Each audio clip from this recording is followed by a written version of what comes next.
you have to go take it upon yourself and take the responsibility. Handouts don't get you Maybachs. Handouts don't get you Rolexes.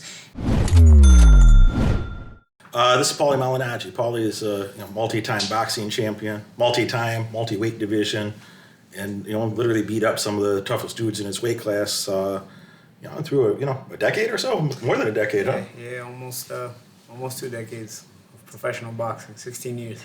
16 years, and at the pro level, winning fights. What's your longest win streak? I started my career with 21 wins in a row before I lost to Miguel Cotto in a 12-round decision in Madison Square Garden. So. Only 21? 21. Only 21. That's 21 more consecutive professional wins than I had in boxing. If we count the end of my amateur career, it's probably a bit more because I won the last bunch of fights of my amateur career as well. So you won 21 professional fights in a row and a lot of amateur fights. Paulie, there'll be a few people on here that were, from the last program that roll into the next one, and there'll be a lot of new people. So this program is about entrepreneurship. This is week 2, as you know. Paulie's been, helping me with boxing. He comes and trains with me, trying to make a decent boxer of me, have some good fundamental skills and whatnot. And, we were having a discussion, much like Travis was just talking about when we walked in here, that just today we were saying, there's snow in Chicago. And for some reason, a lot of people think that's an opportunity for them to I'll call off work, I'll call in sick, because, I can't get my car out, The streets are pretty good. It's a different time we live in. Different time we live in. I mean, I'm from New York originally, so I've grown up around snow. Obviously, you being from Chicago, you know how the snow is.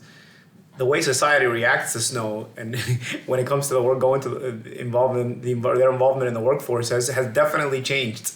The mentality has definitely changed. When I was a kid, one of my first entrepreneurial gigs was shoveling snow. I did it too. I was 7 years old. And I was looking forward for opportunities that, first I was cutting grass. It was the first money I was making is lugging a lawnmower around at 7 years old and having to, start the lawnmower. And, it wasn't like a brand new nice lawnmower. It was like a clunky found in the garbage on cleanup week. But you were a businessman. Budgeting counts. Yeah. So, I cleaned it up. I had to change the spark plug. The spark plug was broken. Other than that, it worked. And, I had a lawnmower. And, I'd go cut grass. But then the seasons change. And then you're, trimming trees, trimming brush, trimming bushes, raking leaves, etc. And, then it turns into shoveling snow and, shoveling driveways, shoveling sidewalks, making sure people don't fall on their ass on their front steps when they go get their mail, things like that. And so I looked at that whenever there was, an opportunity. I looked at it as an opportunity. Oh, it's snowing. I'm going to go make some money. Yeah. Today. I went to the bank today. I went to the bank. It was closed. The bank? A federal place? At 3 p.m. It was closed. And then I went to a second bank. And guess what? It was closed too. I mean, those places used to never close over weather. Yeah. When I was a kid, those places never closed over weather. I mean, most things didn't close over weather when I was a kid, but now you've got places like banks closing over weather. And now we're not talking about hurricanes, we're talking about snow. And it's not a blizzard, it's just snow. It's a little snow. Yeah. There's a couple inches of snow on the ground. Which for Chicago is normal. It's not like it's out of the ordinary. It's early Chicago. February. It's nothing out of the ordinary for Chicago. It's wild. Well, I couldn't imagine, you and I have this conversation from time to time.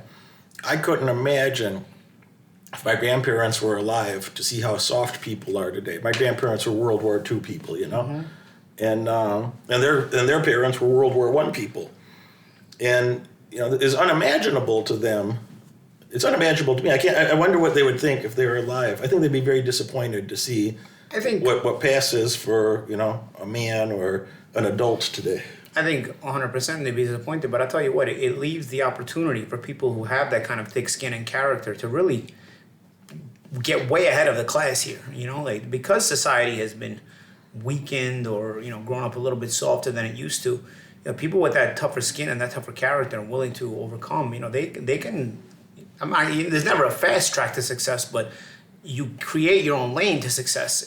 I think it becomes easier in some ways. Obviously, with life being more expensive and inflation and all this other stuff, there are things that are more challenging. But I also think that, because there's less people with character were the norm back in the day. Now people with character are the minimal. So I think having character and having that work ethic and having that tough skin, I think that gives a person an opportunity to create a lane better for themselves now than before. I totally agree with that. And, I was a child. Before 10, I understood what other people thought was a problem in their life. I always thought that was an opportunity. I thought when other people are being lazy, if you were the type of person that's willing to overcome obstacles that other people wouldn't, that's how you create a competitive advantage in life. That's how you make yourself qualified to earn more money, have higher quality friends, higher quality, romantic relationships with better people, and have a better life. That's always been the case, but I feel like now I feel like there's more opportunities to show that quality, that character that even less people have. It makes me think of a story. My mother, when she came to the United States, she was 18 years old, didn't speak a lot of English. So her first job, she was living in Brooklyn with my grandparents, her parents, and her first job was going to Manhattan, and it was like this factory, almost like a sweatshop, where she would press these clothes. They were making these cheap suits, and they were pressing these. But she'd have to take the train into Manhattan from Brooklyn, and this was the winter of 77, 78. If you're from New York, this is a very classic winter in New York. It was one of the worst winters New York had. And she told me one time she came home she's from Sicily. There is no snow really in Sicily, So she came home from the train one time, trying to walk home from the train to the house. The snow was so high. She was trying to walk her way through. She was crying. But what I'm saying is, I'm bringing up this example because she went to work either way. You're going to work either way. You come back either way. Mm-hmm. The factories weren't closed. The MTA trains, the subway was not closed. Even today in New York, if there's so much snow, the subway shuts down. At that time, like just on that example alone, there was a crazy snowstorm. The trains were still working. People still went to work. You were still expected to show up, and she tells me she was crying because she'd never seen such a thing in her life. But she did it, and that was kind of, the work ethic, passed on to me and so on and so forth. I think, not enough of that character is passed on to people, and people want handouts and gifts more than they want to, feel that pride of having worked for it and earned it. And when you get handouts and gifts, you never really change your life. You're just living for the bare minimum. When you go to change your life in an entrepreneurial fashion, you start to create your own lane. As I said before, and when you create your own lane, the possibilities become endless. Something in this vein I think is when you said character a couple times. And I'm a person, you and I have the shared value about this, that I always keep my word. And that's not because I'm such a guy. I don't say that, I don't pretend to be nicer than I am. I'm not nice with some people. I don't want to spend time with most people. I want to spend time with less than 1% of the global population.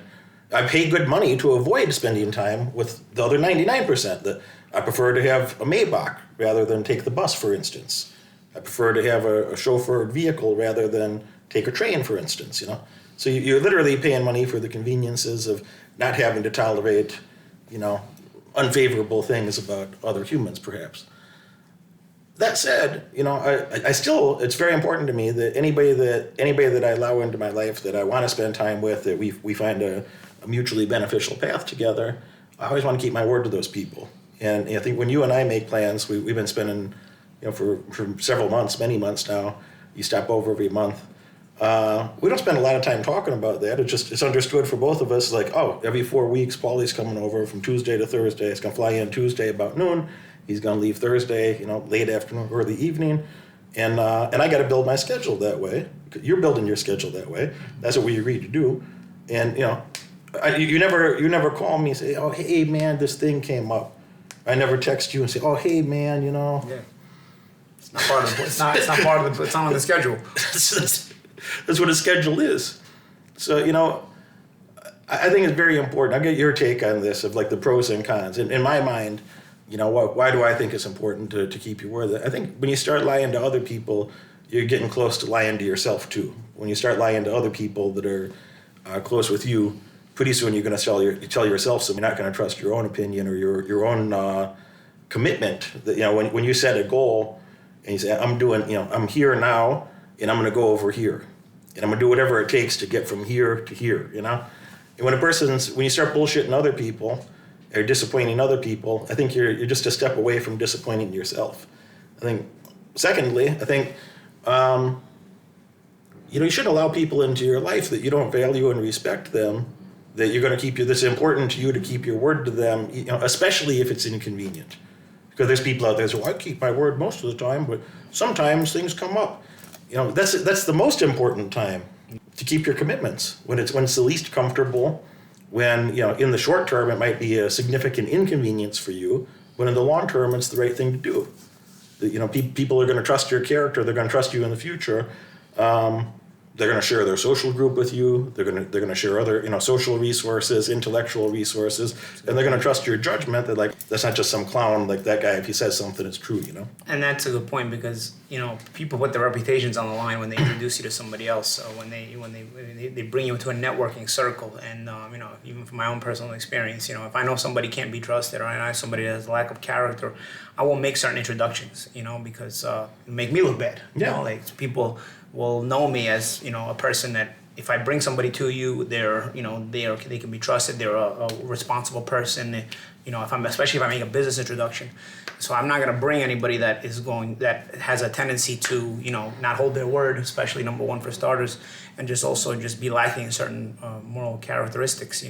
Because then sure they can make themselves look bad, but obviously they don't mind making themselves look bad. It's when you make me look bad that I start to mind, especially in front of certain kind of people. Another thing you said, you don't want to take the train, you don't want to take the bus. You like the Maybach. You like to live in a luxurious way. It takes me back to what I was saying before. If you're looking for handouts, you're always going to be living that handout life. You're going to be living off the bare minimum. Anybody that gets handouts is going to always have to be content. And if you can be content with that, okay. But I mean, if you want to live above that minimal means, then you have to go take it upon yourself and take the responsibility. Handouts don't get you Maybachs. Handouts don't get you Rolexes. Handouts don't get you the more convenient, I don't want to say luxurious, but it's also luxurious, but also the more convenient things of life. To excel above the norm, above the average, you got to put in that work, because even if you're expecting handouts, you can still expect to take the bus and eat microwave dinners your whole life. When a person keeps their word consistently, right or wrong, when a person keeps their word consistently, when they consistently demonstrate character, when they're willing to do tough things other people wouldn't do you not get a tremendous amount of advantages over time? In the short term, it just sucks. Mm-hmm. In the long term, I got a lot of extra advantages in life because I chose to live my life that way. That people know that, I had to talk with my clients about this over New Year's. I had about 35 people, clients that came to see me for New Year's. And, I had a couple friends that came that are very well-known people. Tito Ortiz came through and spent a couple hours with us. And Carrie Walsh, the volleyball lady, she comes spend a couple hours with us. And, I had a chat with my clients about the importance of when somebody introduces you to somebody like that, or when somebody, introduces you casually, to, hey, so-and-so, you should meet so-and-so and go do whatever, not necessarily in a group setting. But I always have in mind that I have to take, if you introduce me to somebody that's useful to you or would be useful to me, if it's a meeting I wanted to take, I'm going to make goddamn sure that I'm making sure that your reputation is not only intact but enhanced. Mm-hmm. If somebody's going to make an introduction for me to try to help me with something, it's a goal of mine. It's my number one goal in that context. I have to make sure that I enhance their reputation, whether I get what I wanted or not. Yeah. Whether I get what I wanted or not, I got to make sure that person stuck out their neck on the line for you to make that introduction. Absolutely. It's some the type of people we're talking about. You or me is somebody that is a high quality person that spent a couple decades of their life to build the reputation they have, mm-hmm. and you can't do that and think it's okay.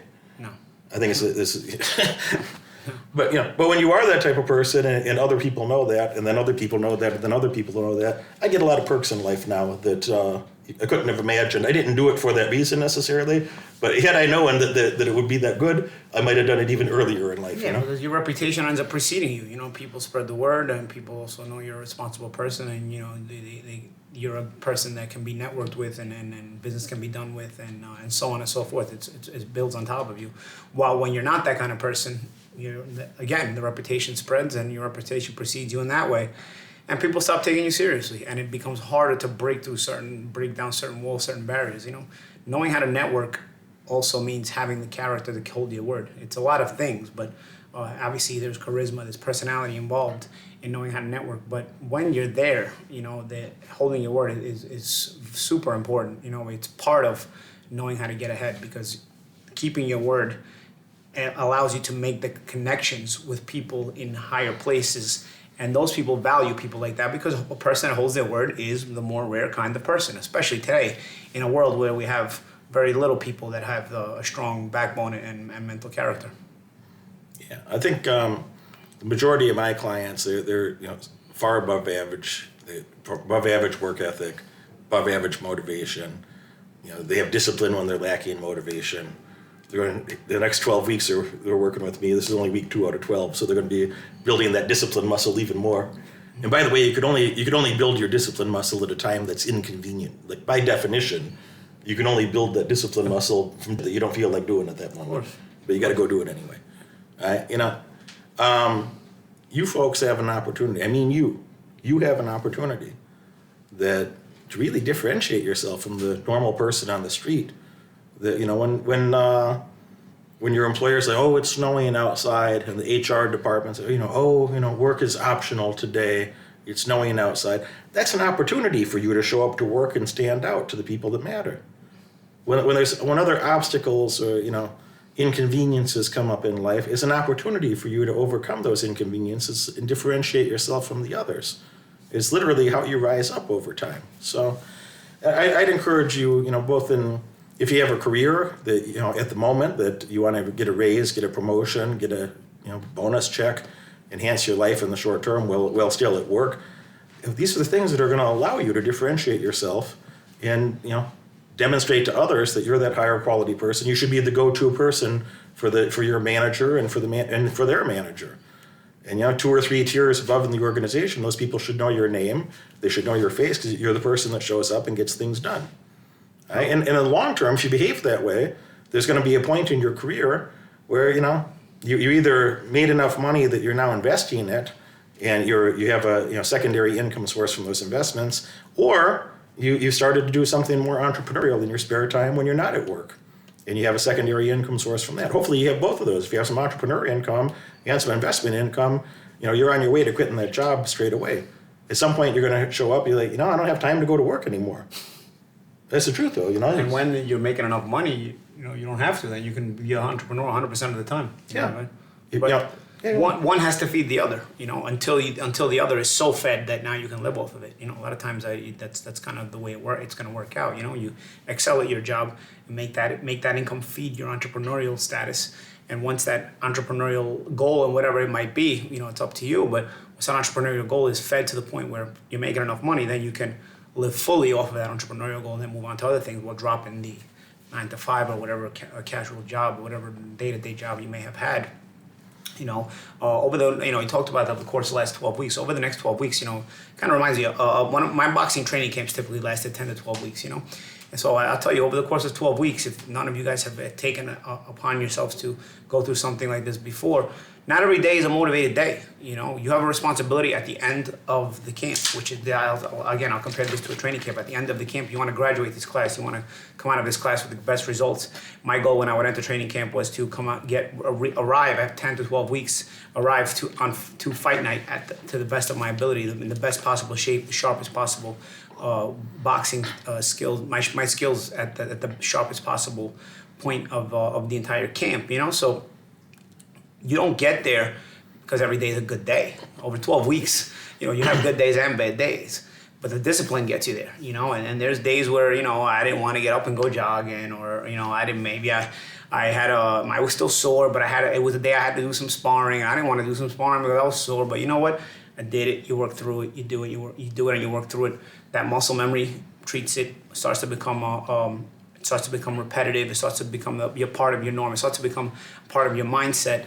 And before you know it, you're doing it without thinking. And once you're doing it without thinking, you're sharpening up without realizing it, and you're getting better and better. And over the course of the next 12 weeks, I think that's that's important to understand. There may be some days or some weeks where, things got in the way, or, you got obstacles to overcome, and it may break your focus. Now, it's up you at that point. That's a decision-making moment. Are you going to take it upon yourself to not let your focus break, to stay with that responsibility of whatever work you have to do, or attend the class, or whatever it is, or are you going to let yourself get sideswiped and distracted and start to wobble a little bit? I think when you train your mind and body to become accustomed to overcoming difficult moments, negative moments, and still staying with the goal no matter what it is, long term you'll thank yourself, because you'll get the best possible results out of yourself, and you'll arrive to in the end of that training camp, so to speak. Again, I'm comparing these 12 weeks to a training camp. At your best, you'll be your sharpest. You'll feel like you had a worthwhile camp, and you're ready to compete wherever this class ends up taking you in your life. For me, I was ready to compete on fight night. But for you guys, it's wherever this class takes you at the end of 12 weeks. If you've put in all the work and you've not cut any corners and you've done it the right way, after 12 weeks, the benefits of this camp, you're ready to take them into your personal life or into your business life. I talk about this with them endlessly. They say, people on the internet, they say, Derek, sometimes I'm not motivated, Derek. Sometimes I'm not motivated. Tell me some words to motivate me, Derek. And that's the thing. I mean, it's pretty much like, and that's the thing. Like, when people tell me that, I'm like, bro, I'll tell it to you straight out. I don't know if it's going to motivate you or hurt you, but you either do it, or you've got to find another job, or you've got to find another mechanism to live. How bad do you want this? We all want to live better, but do you really find out if you want to live better by being willing to put in the work? It's not handed to you. If it was handed to you, if it was that easy, everybody would do it. Everybody would be successful, right? But it's not that easy. There's people that, people lose out on sleep, lose out on things that they may have been important before. But in order to reach a certain goal, you now have to put those things and make them secondary in order to prioritize the fact that you want to attain and achieve this goal. Even if it's for that short time of working your way towards it, some things may have to be sacrificed. And again, it's not just fun things. It may be, things that, were important to you before that weren't fun, and you may have looked at as you have to responsibly take care of them. Well, maybe now this becomes, if this is what you really want, you have to now be able to compartmentalize your time and make sure you prioritize this, because if you don't, you're not going to get the best of it, and what's the point of half-assing something that is already hard to achieve, that not everybody can do? You're probably not going to be able to finish if you don't put your all into it. So again, once you do put all your all into it, you go through that full training camp, so to speak. You get to the end of it, and you can be proud of yourself, and you can feel the benefits. You can feel you got stronger and more intelligent and just sharper overall because of the experience you've had in this training camp. If you are or on your way to be a millionaire or multimillionaire, probably going to want to spend time with my clients. Probably going to want to have a personal relationship with me so we can accelerate that process, get you living up to your maximum potential, earning your maximum wage. You're going to want to click that follow button. You're going to want to click that bell and get notifications. Tune in every Friday. Tune in every Monday. You're going to love what you see. I look forward to having you as a client in the future.